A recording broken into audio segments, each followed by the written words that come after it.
The oldest and strongest human emotion is fear. And the oldest and strongest type of fear is trepidation of the unknown. When we were children, our parents told us that monsters didn't exist. But we were sure that something was lurking under the bed or in the closet. Fear sees, even if our eyes are closed. Welcome to the realm of the Arcane. My name is Lon Strickler. Join me as I examine unexplained creatures, strange manifestations, and remarkable realities. Imagine this next hour as a voyage of discovery to strange lands, seeking not for new territory, but for new knowledge of the supernatural. Come on board as we begin this adventure together. Hey folks, good evening and welcome to another episode of Arcane Radio, where we explore the unexplained here on the Paranormal King Radio Network. I'm your host, Lon Strickler, coming to you within a cannon shot of historic Gettysburg in the mysterious state of Pennsylvania. I thank you for joining me. Now, if you have a question for tonight's guest, feel free to post it in the chat and I'll try to get to it. As well, if you can receive a signed copy of my most recent book, Alien Disclosure, Experiences Expose Reality, by going into the chat and following the entry instructions. Now, tonight, I welcome alien abductee and experiencer David Eckhart to Arcane Radio. Over a decade ago, David and his family began to endure numerous abductions and close encounters in their home near Pensacola, Florida. The encounters have continued, though the activity has recently picked up in intensity. David's ordeal has been thoroughly documented because of his determination to discover why he was chosen. I have assisted David in his journey since 2010. His story was presented on Fact or Fake, The Paranormal Files, which resulted in one of the series' highest rated episodes, namely because the team could not debunk David's claims. Now, David's story can be found in my book, Alien Disclosure, Experiencers Expose Reality. So, David, thanks for joining me. Yeah, I'm happy to be here with you, Lon. It's always great talking to you. Yeah, it's always great to talk to you, man. I know there's a lot going on. It seems that the activity kind of picks up at certain times, and you tend to get different types of beings come in there. Can you talk a little bit about what's been going on lately? They've been they rotate usually like every 3 months to every 3 weeks. So who's coming in and stuff. They've been coming in new groups like every other day here now. They coming in like an infestation and no sleep going on. I discovered a new group. They have like really big hands. They look more humanoid, but they have like huge hands. I've been just calling them mole people, but I saw that. Yeah, it's kind of strange to look at how big their hands are, but and they're all coming in for their own different reasons here too. So they've been noisy here lately. No rest, I swear. I come home from work and they're already at the house. They're coming into the portals and stargates or whatever you want to call them, because I don't have a name for them yet, but it opens up and they come on in, and I'm talking about, and they're noisy when they come on in too, and they're been knocking things off the dressers.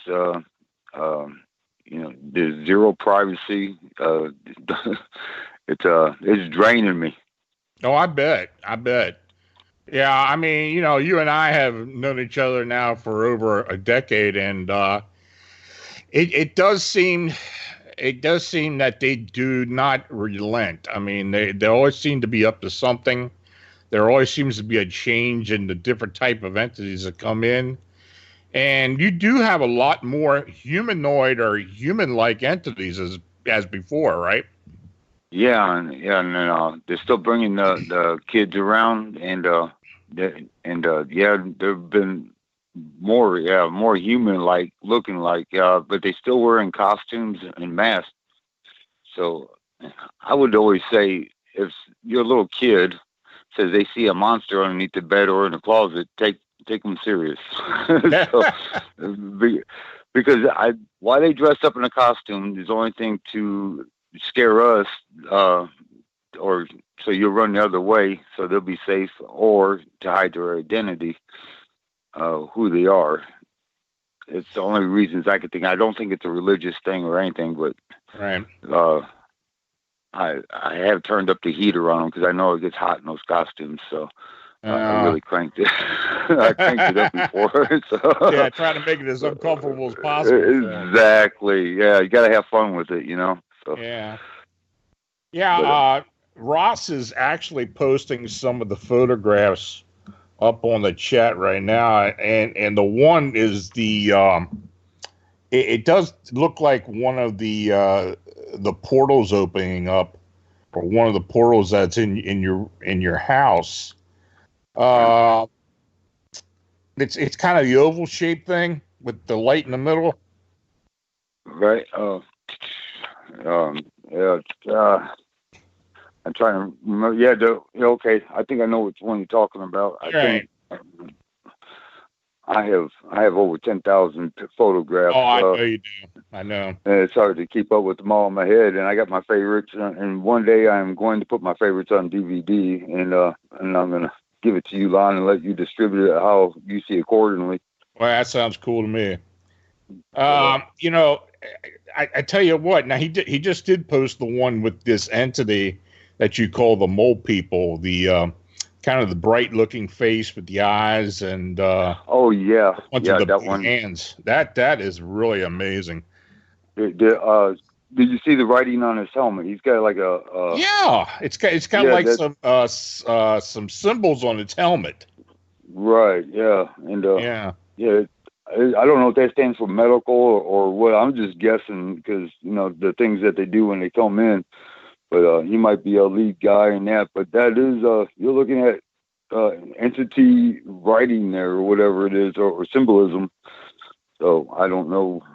I can't read the stuff anyways. But I always look for any kind of writing I can find. I always try to get a picture of it if I can.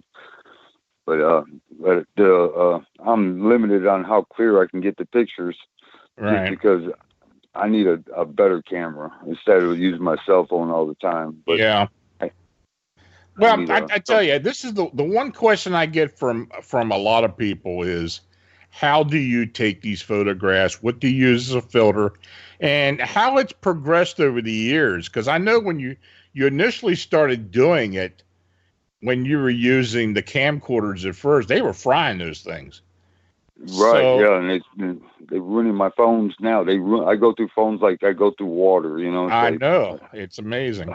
So can you try and explain a little bit of that to me?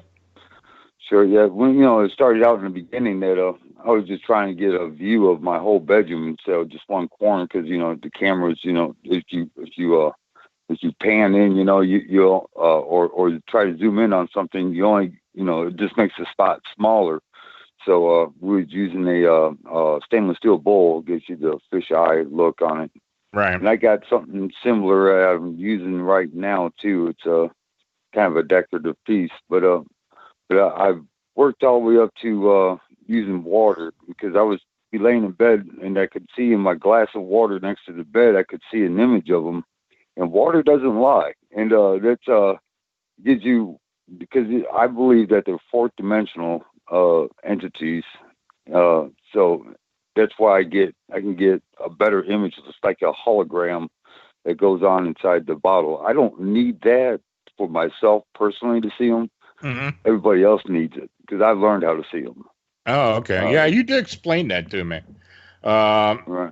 Yeah, you said you took the advice of Dr. Aku about looking at these beings that when they cloak. Oh yeah, Dr. Kaku or whatever it's his name was Michio Kaku, right yeah, Michio, yeah. I hope I say it right, but he was I was listening to one of his lectures. Like I always enjoy listening to him talk. He's a very intelligent man, and I admire him for that. But he's talking about that we're coming close to invisibility, cloaking, Uh-huh.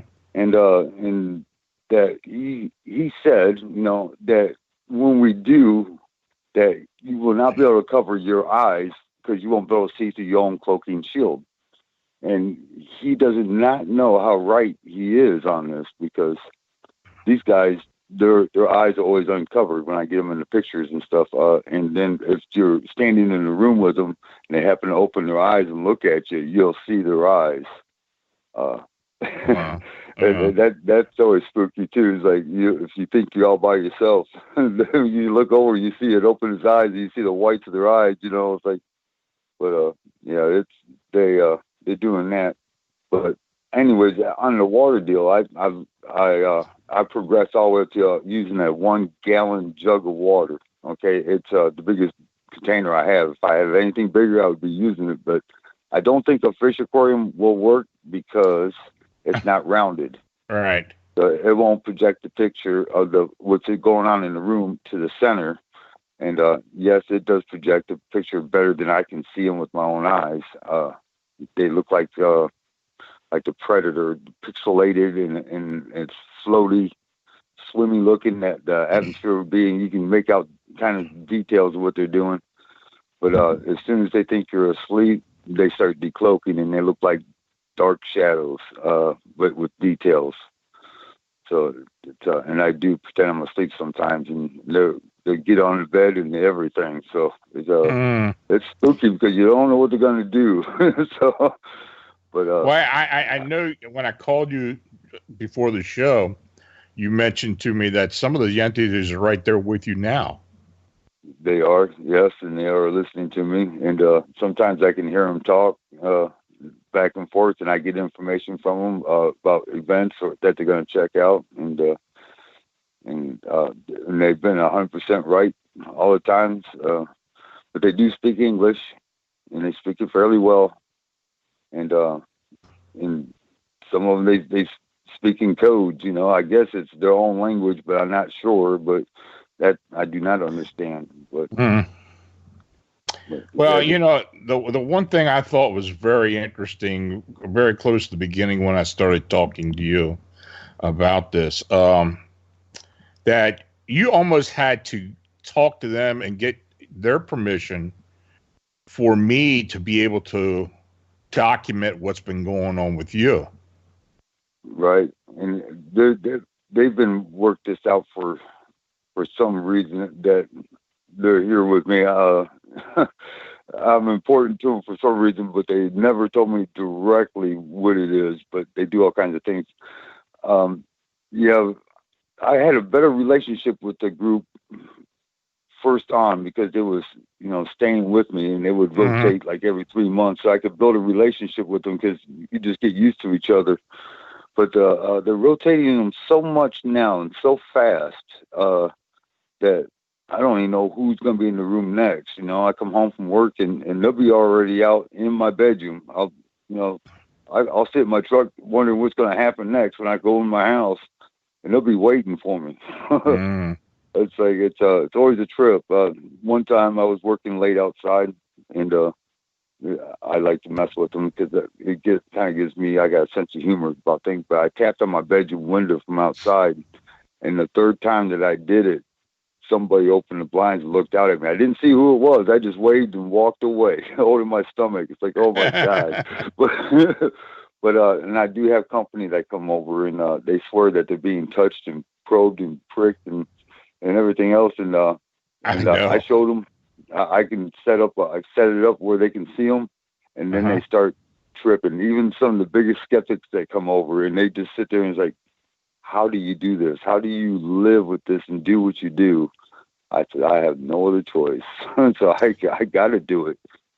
Is anybody living with you now? Is your daughter-in-law there with you, or your daughter or son? No, I'm here by myself. But her things are here. She stays with her male friend, her boyfriend, and really nice guy. And So, and she's happy, and I'm happy for her too. But yeah, she knows that things are going on, and her her friends would come over.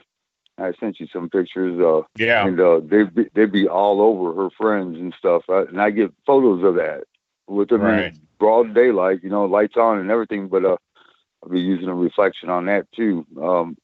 She had one of her friends over, and we was in the kitchen or dining room area, and this thing ran across the floor. It looked like an octopus.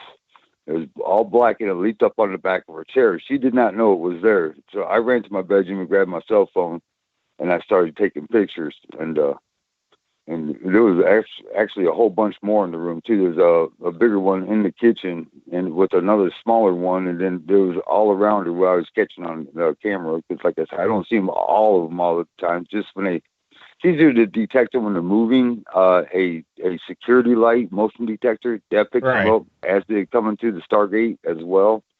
It picks it up before I do, so before I even sense them. Have you ever put a trail camera in your house? Yes, yeah, and they block it out. They put stuff. Is that in front right? of it. Yeah, it's hard to get some. They put something in front of it one time and it was torn, so I was only able to get just a little through the torn part of it. I was getting video of it, but how they knew it was a camera is beyond me. I think a camera puts out some kind of light or a beam or something. But yeah, I do have a trail camera, and I'm gonna set it up too. I even hung it from a string one time, so they couldn't, just mess with it without moving it. So that they was messing with it, and and they still was able to block it out. They can stand in front of your camera, which makes my pictures more grainy when they're standing in front of it, but they screw up sometimes. And I have pictures of them that they're trying to block me out and everything from the camera to get better photos, but they're in there. So I'll send you a few of those when I get them. Let's get a sense of what the type of beings you've been experiencing. Now, in the beginning, when you started to be taken through the portal, you and your family. Right. Most of these were reptilians and some grays, right? Right, and we have the reptilians that they look green and they're scaly looking, and they do peel like a snake. They do peel, and then you have the one. They look more like a Komodo dragon or one of those. I guess it would be a Komodo dragon. The ones that live on the islands, and the Komodo dragons, right. Yeah, their skin and their face looks pretty much like theirs. You got a partial picture of the back of one time, which I have, and you can see the scales and the color and everything. Yeah, I think fortunate enough to get that. Right, so yeah, you can see the texture of their skin, and they some of them have like the frog or toad type skin on them too. You got the renegades. They seem like more military type, and one time I've only seen them one time when I was living in the Milton house. It was a row of 6 of them. It was 2 by 2 coming down the staircase, and there was another reptilian there, and with a young female, and she goes merman, but she kind of rolls the MR. She rolls it, and they come trotting right past us, and they left the house, and I never seen them again. But they would look like a type of reptilian, but they're really dark gray skin color. And that's the only time. But so mermen must be real. So evidently, but they had legs on them. I don't know why, but because I always thought they had tails. But at any rate, Now these reptilians that you originally, and of course, there was one in particular that was basically your guide or the one that was associating with you. Were they the hierarchy? Were they the top dog in the group, or were there other beings that were above them that you know of? There was other beings. It seems to be like they pay for the whatever's going on. They pay for their workers and scientists. Matter of fact, I do have some pictures of one that's a higher up and he's dressed all in white. And he came to the house several times. Matter of fact, I had a girl that was sitting on the end of my bed, and he was checking her out. He came on in, but he was skittish. Now, whether you believe this or not, I get that they are afraid of us, and I don't know in what aspect that they're afraid of us. Maybe because we're unpredictable or whatever. But that's why they don't get too close as well. But I found that kind of hard to believe for what they do. But also, it's not too far-fetched that they might be, because we are pretty screwy people, you know. It's like, but so are they. They are too, you know. They do some pretty weird things too. So, I know that because it just, it does seem that they do they are wary of us to a degree, and I know the reptilian that you dealt with was not too keen on humans in general, from the way he described it to you. Right. And Do you think now these photographs and all this information you share with me, do you think you're in some type of jeopardy I think by showing that? I think about that. I think I could be in jeopardy because when they're done with me, they might let me roll, or they might end it, or they might decide. I don't know what their plans are. Right. But that, all they could do, they could inject me with something, and it could be all over for me, or it might hang out. But there's things that tell me that I'm important to them that they wouldn't do that, or because they fixed my arthritis, and that was getting pretty bad at the time.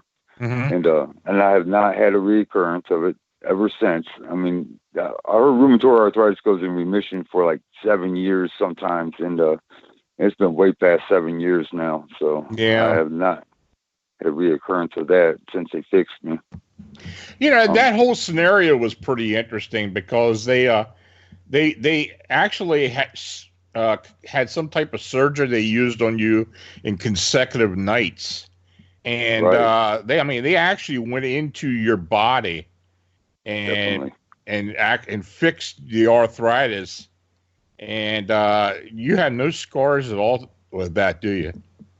Well, I've taken pictures, and I've some pictures show up that I'm been diced up. It's like, oh really? I got it. There's some of my little personal, but they through the pictures it shows up, but not when I'm looking at myself. I can't tell, but the surgery, it looks a little barbaric the way they do it, but they dug all the way down to the bone, and they pulled me apart. You can feel the pressure when they're pulling you apart, breaking bones and stuff, so they get at the joints and stuff.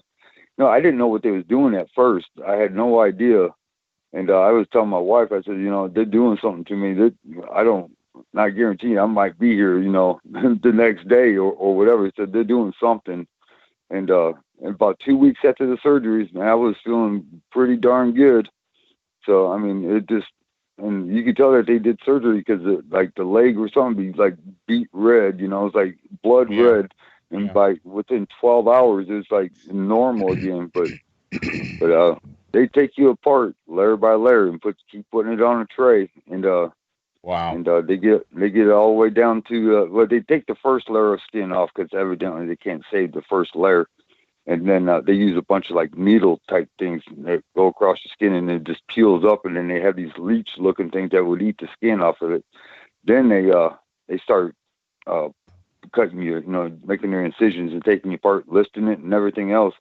And then when they get down to the bones, you can feel the bones, and you can smell the bone dust in the air, and they have lights like you have at a hospital over you, so you can see the bone dust in the air and what's going on. And I watched it. It was very interesting because I couldn't feel the pain, but I got to see it down inside my own body, which was pretty amazing to me.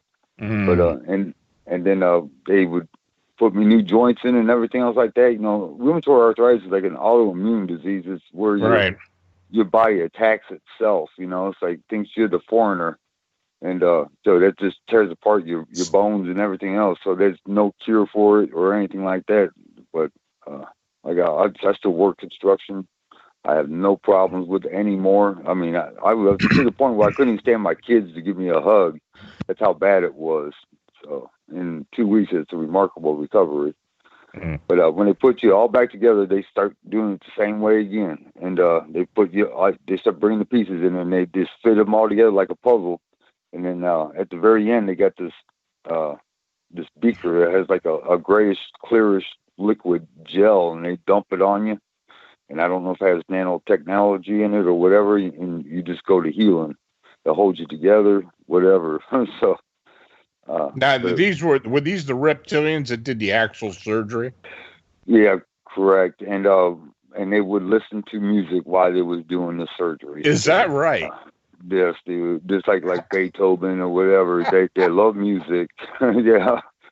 So and you could hear them talking and everything else, and yeah. It was pretty interesting. One of the surgeries, I got up and walked out because I was saying to myself, if this isn't real, then it doesn't matter if I get up and walk out. And I did, and I kept walking, and they ended up getting me. And then the next time they brought me in for surgery, the guy doing the surgery, he says, he's not going to get up and walk out on us anymore, is he? I said, no. So they started strapping me down into the bed. So there was no more getting up after that. So, I mean, I could take off and run, usually I'll be butt naked and I'll be walking around and nobody will touch me. And I don't know where I'm going. So I just kind of sit down and wait for somebody to come and get me. So, cause I don't even know where the heck I'm at. So, now were you under treatment from a regular medical doctor? I mean, before this, and what specialist? What did they say afterwards? Right at the same time I was starting to see him, it was getting better right at that same time. And they, he's like, he was having me do all kinds of testing and everything else like that. And my regular doctor, she was doing blood samples and everything else, trying to figure out what was the problem. And she told me, she said, you need to quit work now. And, before you wind up in a wheelchair. I said, you're going to pay my bills? I got to pay bills just like everybody else does, So, but as long as you stayed moving, it wasn't so bad. But as soon as you stopped moving, the ride home from work was always the worst.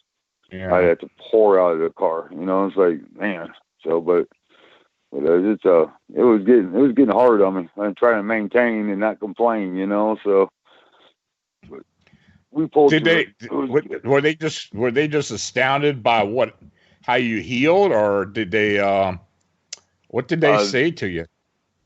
Not too much. I mean, I talked to some friend of mine that I met through golfing buddies and everything else like that. They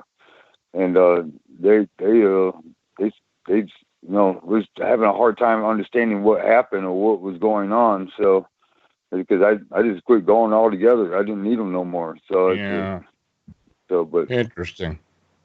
I had my hand crushed. I was working down at the port at Pensacola, and I had one of these big fender systems that hold these giant ships in, that from bumping up against the wall and tearing up the ship.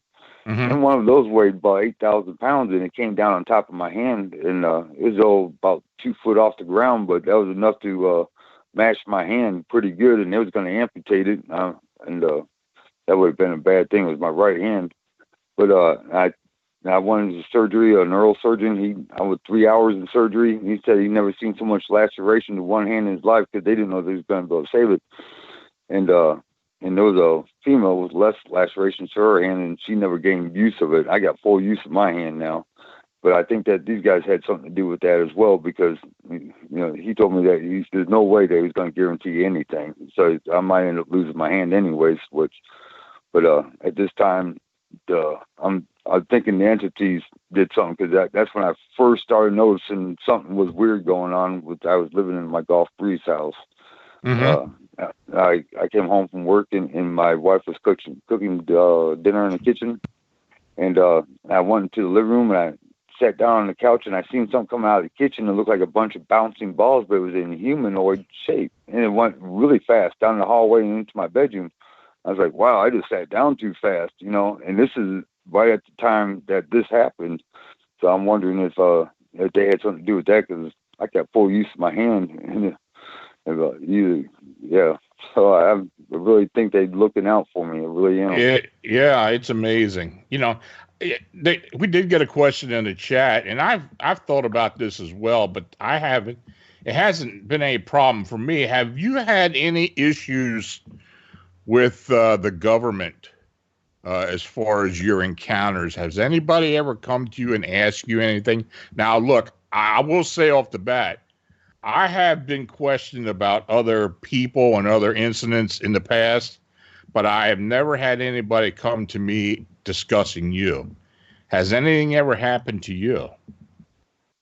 Not directly, but I know that my phone's been tapped a few times. I called them on it, and I followed them. I was tapping their phone back, and I followed them. They went from Georgia all the way over to Mobile, Alabama, and I was tracking them. So I never knew who it was, but yeah, there's things that tell me that they might be definitely keeping an eye on me, but they have not made direct contact.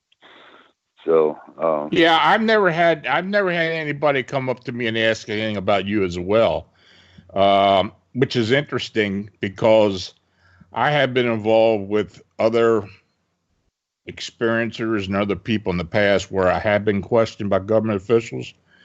And but I've never had anybody talk to me about you, which I think is interesting. And it's funny. I have also, and I probably knew this was going to happen eventually, but I have received visitation on 2 occasions from the tall Grays, 3 of them on 2 different occasions, and I know for a fact it was something to do with your incident. I mean, with what's been going on with you. Right.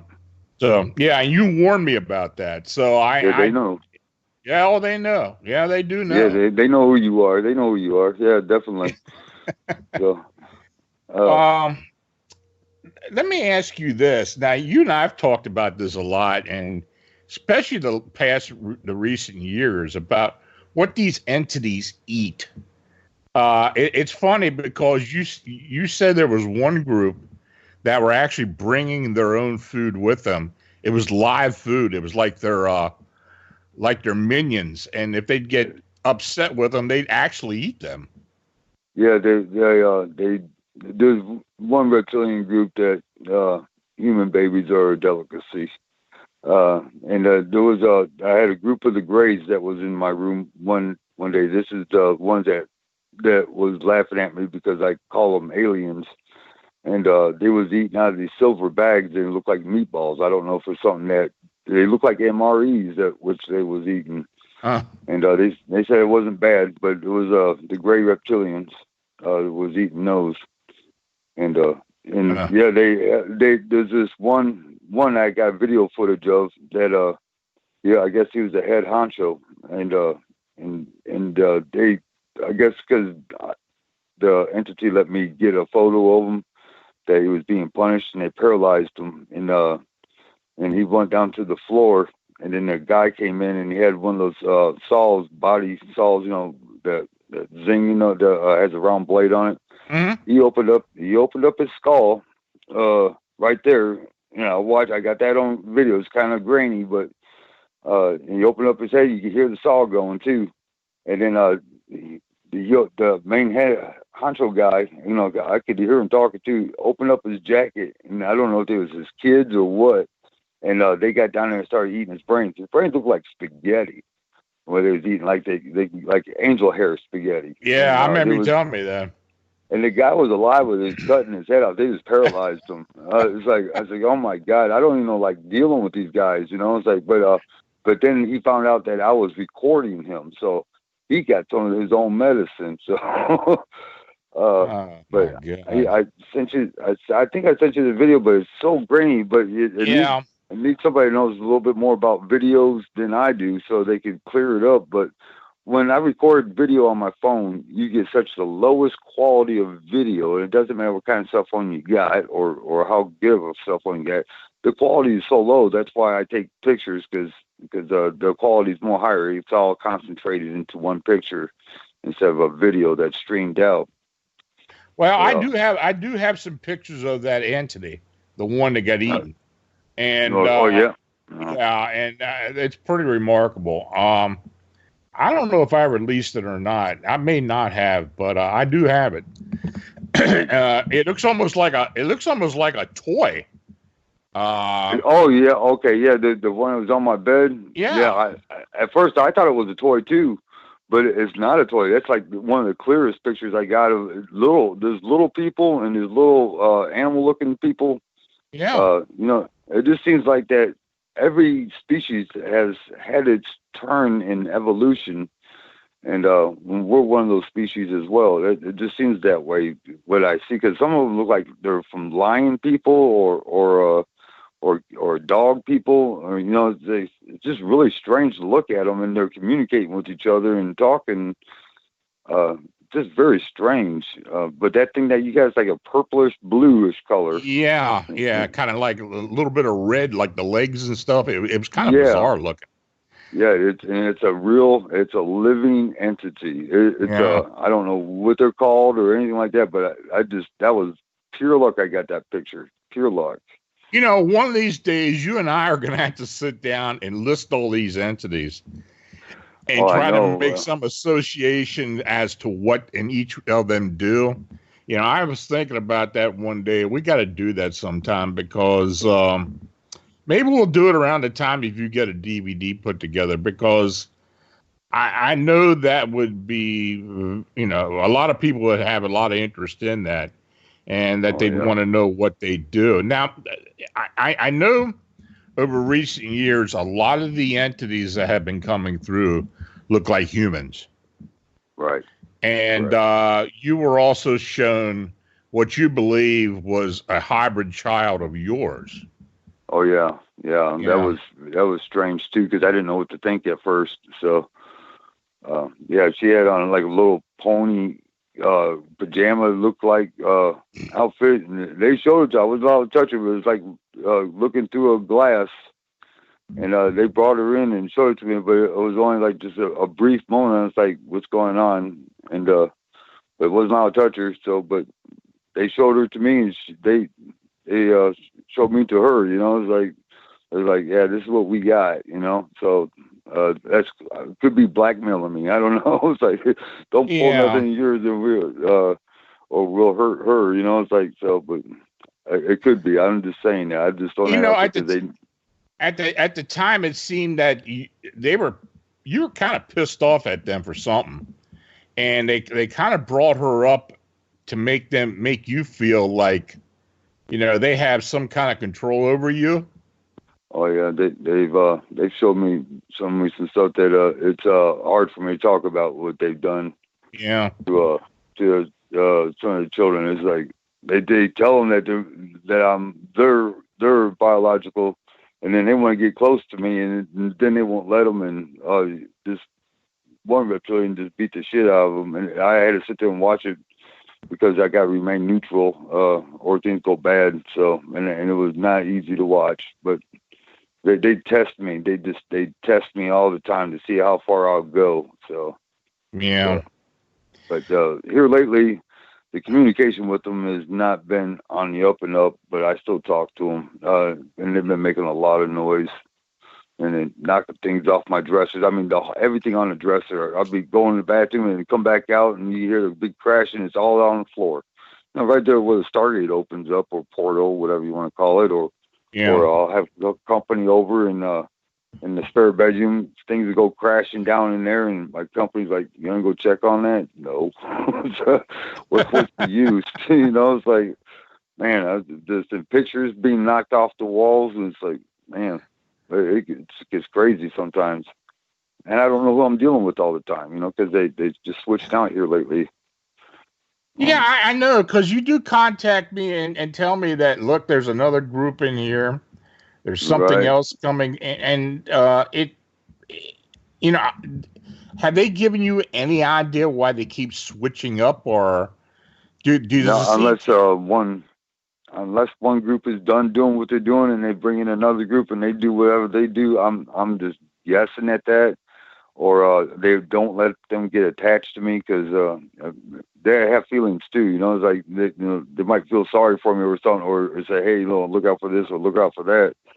But hopefully one day with one of the groups, I had to sit down and talk to a reptilian just before I went to work in the morning for about 45 minutes, and I recorded it. And they knew I was recording it, and he told me to keep it a secret. And which I was, and then I started thinking about all the questions I asked him and the lies that he was telling me. Right. The lies. And then I was like, well, okay, well, if he's telling me lies, then the deal's off. Then I'm gonna put this out there. I put it in my computer, and I don't know where I left it at in there. So it's still in there somewhere.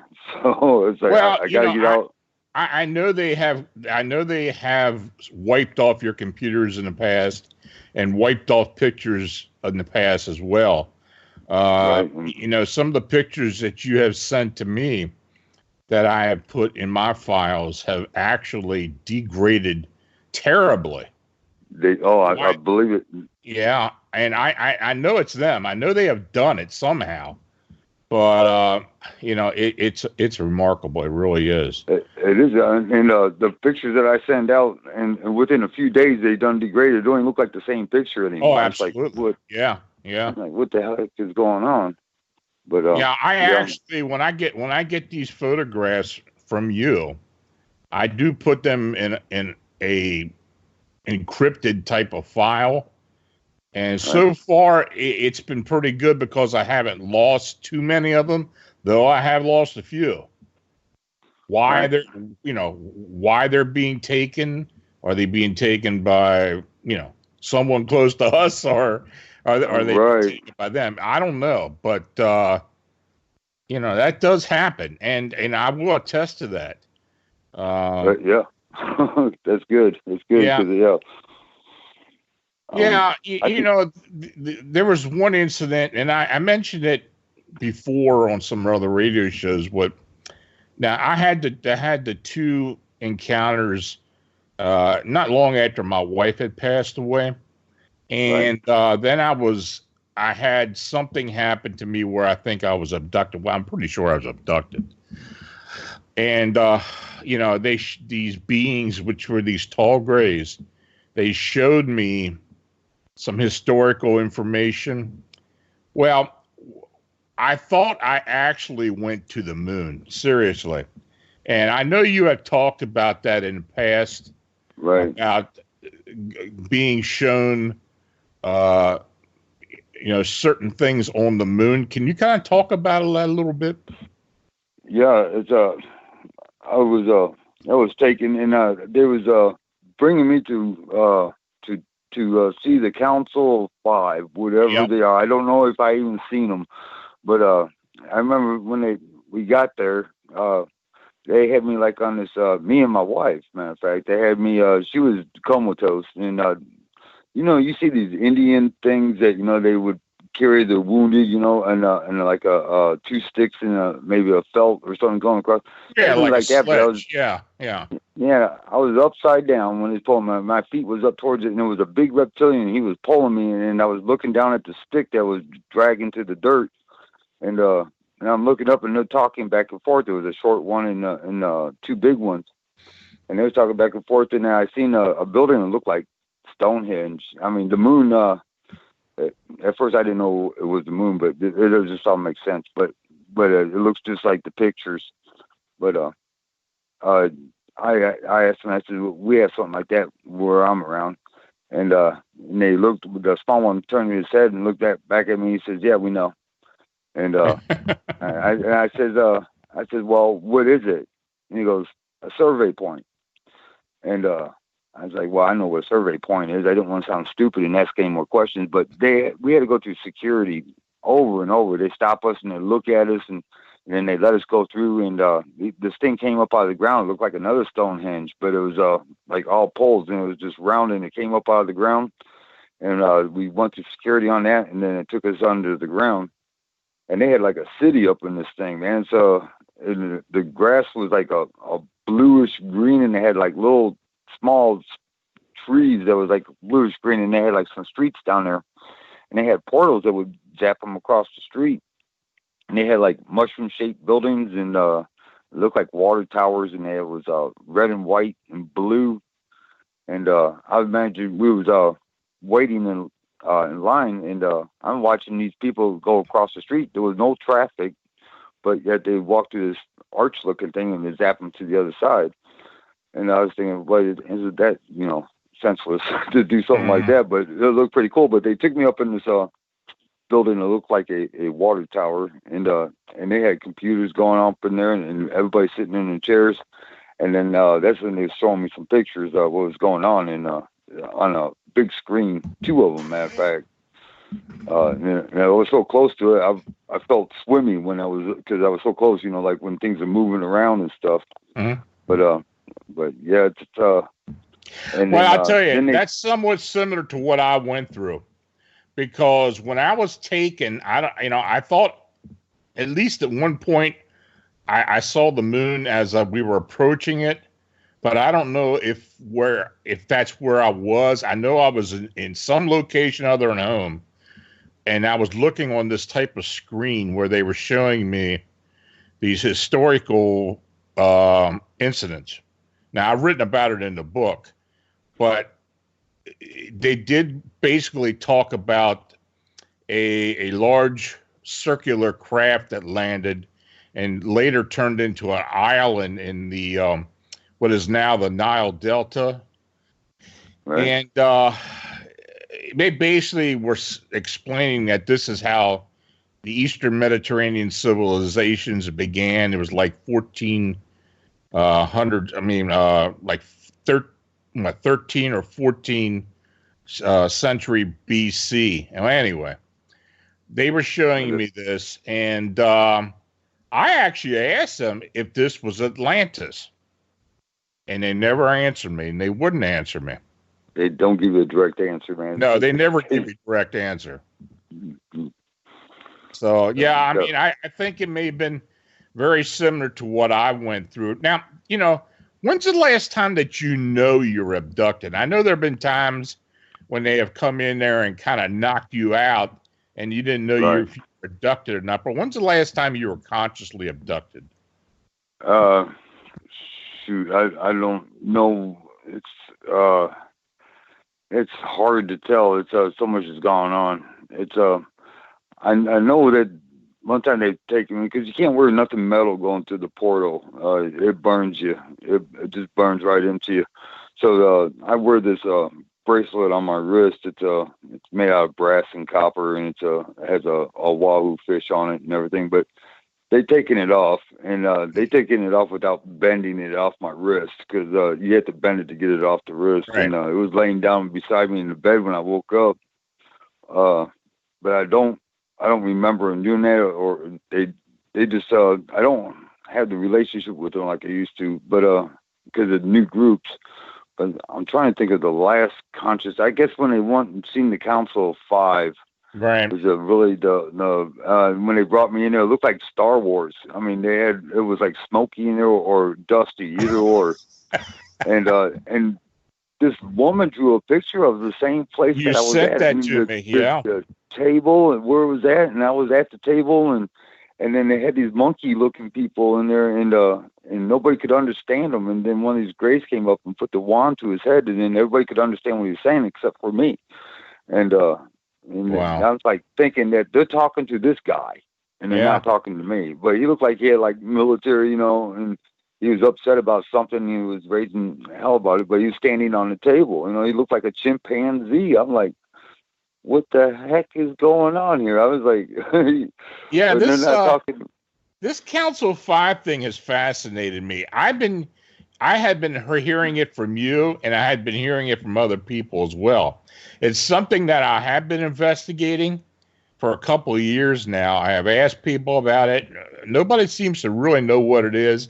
There are people that speculate what it is, but I believe that this Council of Five is actually a group of maybe unknown alien beings that have some type of control, either on the solar system or just Earth itself. But I think it's some kind of legislative group or something that controls what goes on, the rules and stuff. Yeah, yeah. That's what I'm it's very interesting. You sent me that picture and I tell you, when I saw that picture of this group, it just struck a nerve with me. I don't remember seeing anything, but man, it hit me like, man, that's something that kind of like a deja vu thing. That's what I did. I flipped out when I seen it. It's like, she was there. I was there. It was like the same. I mean, the details were so good in that picture. I was like, that's I was there. It just blows my mind that I didn't feel so alone, anymore. It's like, cool, but I don't know who the lady is or I didn't get too much into the story, but I just got the pictures and I was so excited when I seen that one. It's like, gee, I mean, she got a good memory. She drew a very good picture, or she had somebody else draw for her. I'm not sure, but it just blew my mind. I'm going to have you send me that image again if you've got it, because I did have a computer crash at one period, and I don't know if I still have it, but if you can find it again, I'd like for you to send it to me. I'll look for it. I got a laptop with so many files in there. I'll find it. It's holy cow. I go back. It's funny. When I go back and look at some of the old photographs that you sent me, just like where at one time where you sent me a video and I captured this being coming out of the wall. Right. You remember that? Yeah, I think, yeah.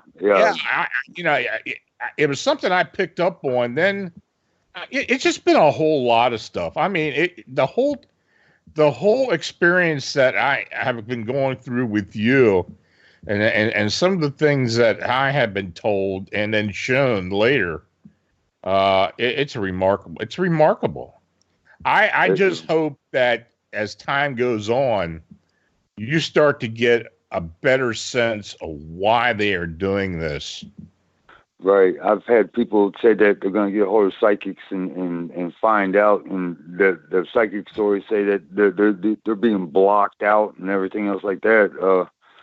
But I can never get no good answers, and I can only speculate, So, well, for a fact that we have done some remote views with you, and we were blocked out.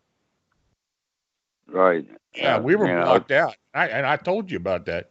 It's almost like they knew we were there, and they blocked us out.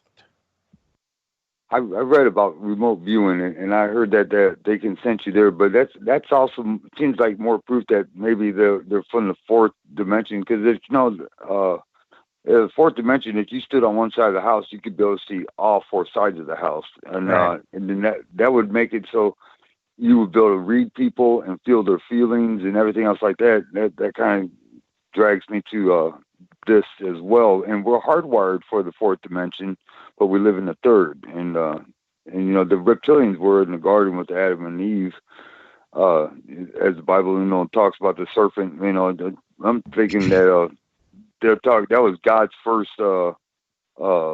creature that he made, I guess, was the reptilians. So, well, there is some type of connection there. I don't know exactly how it's interpreted, but the one thing it's kind of stuck with me since I met you was the day you told me that they do have a supreme being. Yes. That they actually, I don't know if it's in a religious sense, but they do have a supreme being. And I've been fascinated by that.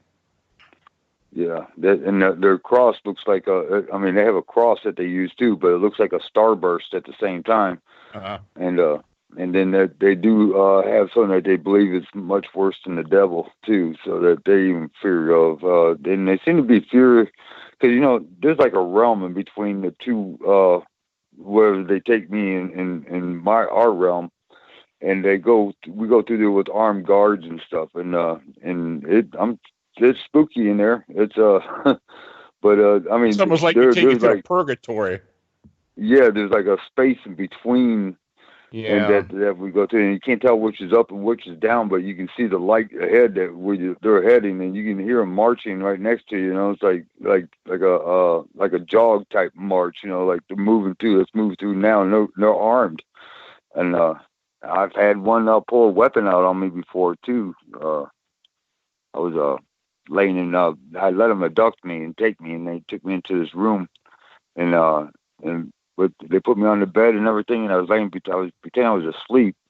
And then all of a sudden I sat up and I said, I want to speak to somebody in charge. And then all these little gray reptilian guys, they was running all different directions and leaving the room. And then at the foot of the bed, there was a reptilian, and he was so mad, he was shaking. And he had a firearm, not with bullets, but it had a square barrel on the end of it. And he just held it up, and it had like a wire stock on it, and it was red and white.